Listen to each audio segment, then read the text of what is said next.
Zdravím vás, moji milí priaznivci, dňa 13. januára 2025 o 23. hodine 27. minúte nastane spln. Luna sa bude nachádzať v znamení Raka a Slnko v znamení Kozorozca. Chcela by som podotknúť, že Luna sa bude nachádzať v tesnej blízkosti planéty Mars a ten bude nabádať Lunu k bojkotu a k agresivite voči autoritám. A to je už cítiť teraz, lebo jednoducho ten spln vždy účinkuje už pár dní dopredu a ešte bude účinkovať aj pár dní po. Slnko sa zas nachádza v tesnej blízkosti planéty Pluto.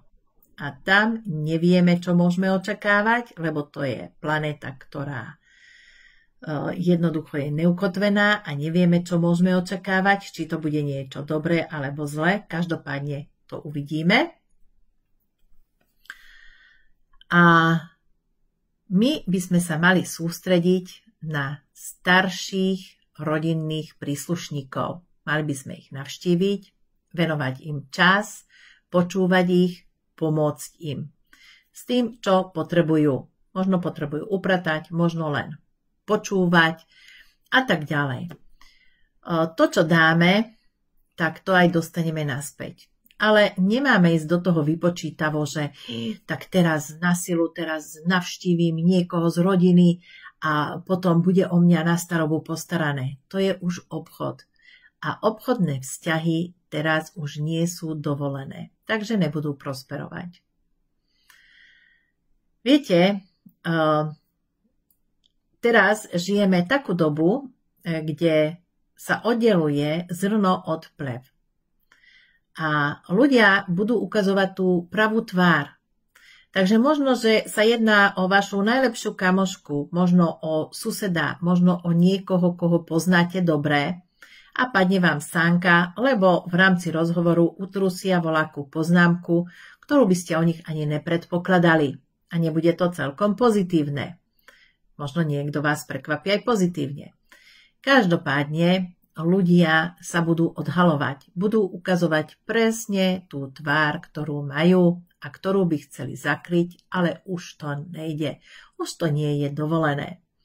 Preto hovorím jedno, sekajme dobrotu, lebo zlo už pomaličky bude zanikať. Jednoducho zlo nebude vedieť prežiť. Takto je to správne a preto my by sme nemali konať zlo.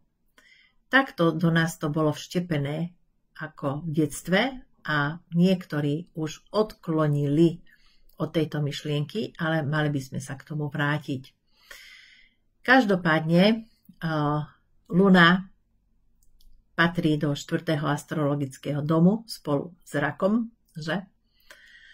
Tam je v domicile a my by sme sa mali sústrediť okrem tých starších rodinných príslušníkov aj na vlastnú domácnosť. Mali by sme skrášliť, upratať, niečo prerobiť a tak ďalej, aby sme sa tam cítili dobre.